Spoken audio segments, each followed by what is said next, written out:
What's up YouTube? Welcome back to the Museum Reviews channel.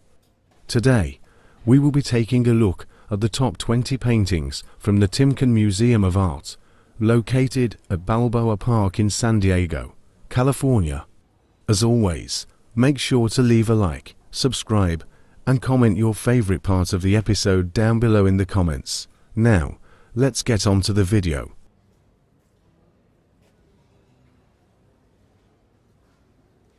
Honorable mention, interior of the Nieuwe Amsterdam, was painted by Dutch painter Emmanuel de Witte in 1657. In this piece, Witte depicts the new church with its great organ in the distance. On the left of the scene, grave diggers are working to displace dug-up bones. These grave diggers were included by Witte as a comment on the transience of earthly life.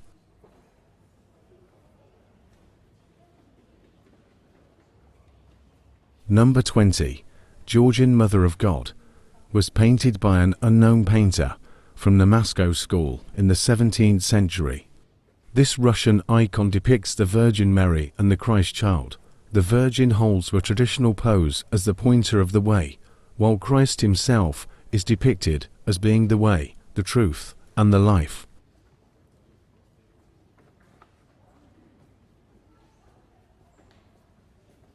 Number 19, The Parable of the Sower, was painted by Dutch painter Peter Bruegel the Elder in 1557. The painting depicts the parable given by Jesus as described in the Synoptic Gospels of the Bible. The sower has already spread seeds in multiple fields below him to the right. Across the river, a small crowd gathers to hear the preaching of Jesus Christ.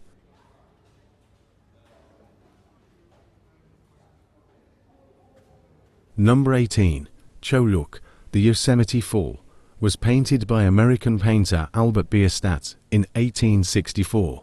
Bierstadt set out with a group of artists to visit the Valley of Yosemite in 1863. There, he painted this painting, which conveys the spectacular scale and majesty of Yosemite Falls. The piece also depicts a group of men at their camp, and various camping objects, which Bierstadt took with him.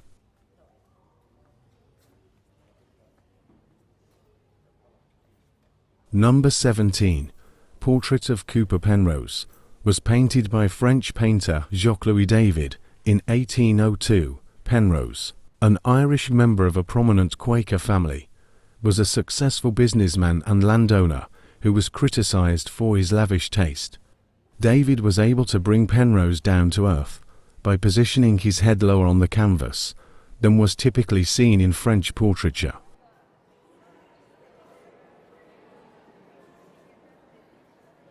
Number 16, Portrait of a Man, was painted by Dutch painter Frans Hals in 1634. Although the identity of the man is unknown, the Latin inscription on the painting gives his age as 48. He dons a black jacket with a pleated white ruff, and a dark mantle is draped over his shoulder. Hals's depiction of the man with darker colors gives the viewer an overall somber feeling.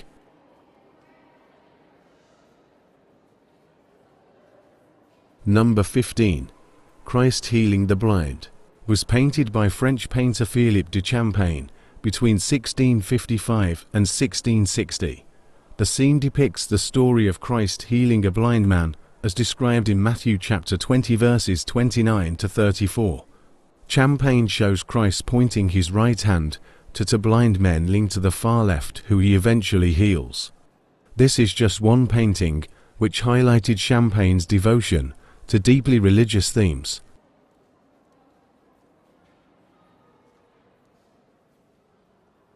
Number 14, An American Ship in Distress, was painted by American painter Thomas Birch in 1841.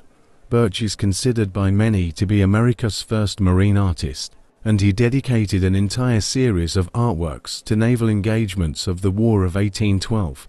This piece specifically depicts a violent storm, which has damaged the masts, sails, and rigging of an American ship at sea.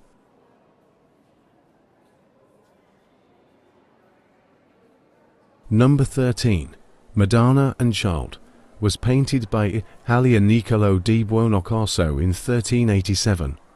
The piece depicts the Madonna, with her head inclined towards the Christ child, reaching for a white rose, which is a symbol of purity. The size and lavishness of the panel suggests that the whole altarpiece was an expensive commission of some importance and prestige, possibly for a high altar of a private church or chapel.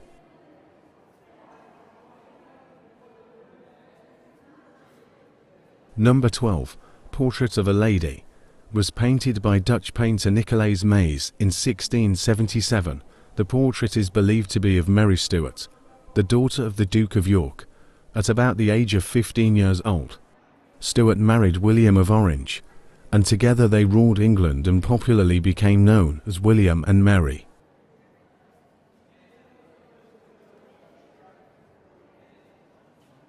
Number 11.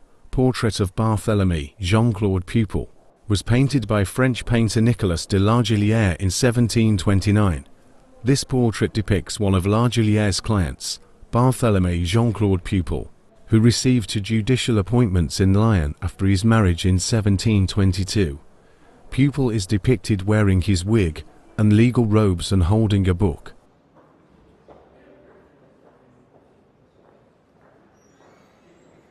Number 10.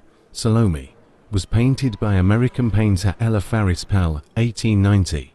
The painting depicts the biblical figure, Salome, who was the daughter of King Herod, as described in the Gospels of Matthew and Mark. Herod was impressed with his daughter during his party and promised to give her anything she wanted. Salome asked for the head of John the Baptist, which King Herod eventually gave her on a silver platter.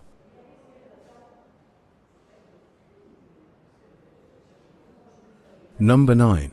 Mrs. Thomas Gage, was painted by American painter John Singleton Copley in 1771. The woman in the painting, Margaret Kemble Gage, was the wife of Commander-in-Chief of the British forces in North America. Thomas Gage, Mrs. Gage, is depicted wearing a turban-like swatch and a Turkish-style costume that enhances her pose.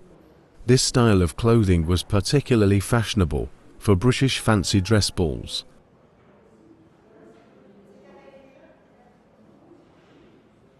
Number 8.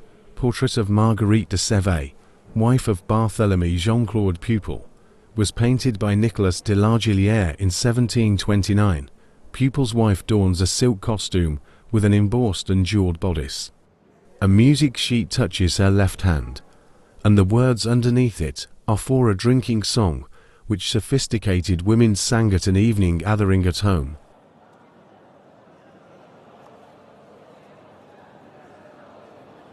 Number 7.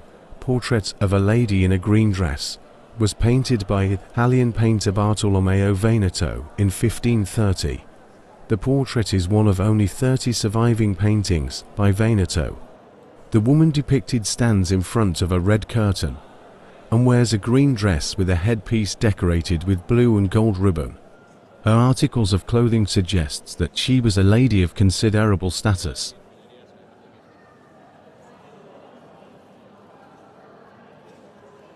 Number 6. St. Francis in Meditation, was painted by Spanish painter Francisco de Zurbaran in 1635. This painting was one of approximately 34 versions of the mystic and poet, St. Francis, that Zurbaran painted in his career. In this piece, Zurbaran uses somber and rich colors with an intense play of light and shadow to create a highly dramatic moment of contemplation.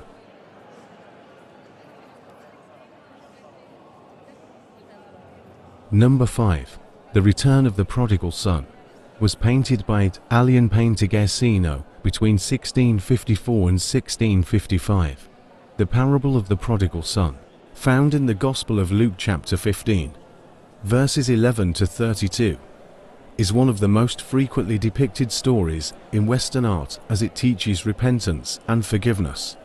Guercino captures the moment when the impoverished son is welcomed home by his father, who sends for a server to bring him fine clothes and a fattened calf for the feast.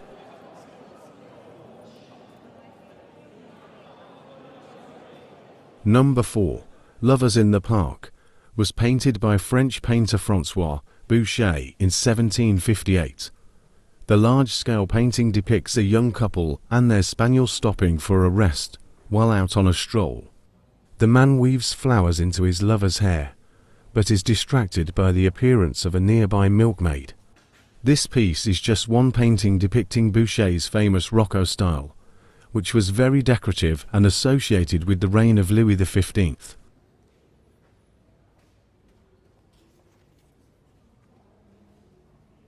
Number 3. Christ on the Cross was painted by Spanish painter Bartolomé Esteban Murillo between 1660 and 1670. The painting depicts the luminous figure of Christ against the backdrop of an ominous sky. According to Christian doctrine, Christ's sacrifice on the cross brought forth the possibility of man's redemption from the original sin of Adam. The skull at the base of the cross represents Golgotha, or the place of the skull, where Christ was crucified.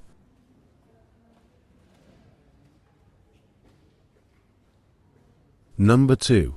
Portrait of a Young Man in Armour was painted by Flemish painter Peter Paul Rubens in 1620. The bust-length portrait of a young man has been traditionally identified as a young captain. The unknown sitter wears a red sash thrown over one shoulder. This portrait was also used as a study head by Rubens's assistants to reference in other works.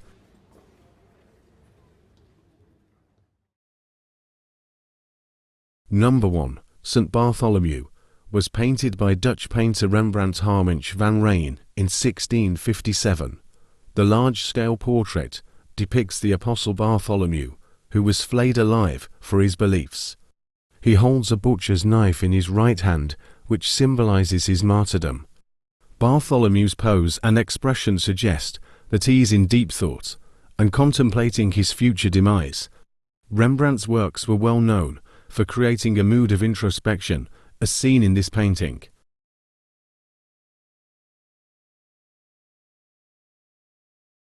Thanks for watching. If you enjoyed this video, make sure to leave a like, subscribe, and leave a comment down below letting me know what your favorite painting was from the episode. Also, make sure to turn on the notification bell so that you never miss a future video. See you in the next one.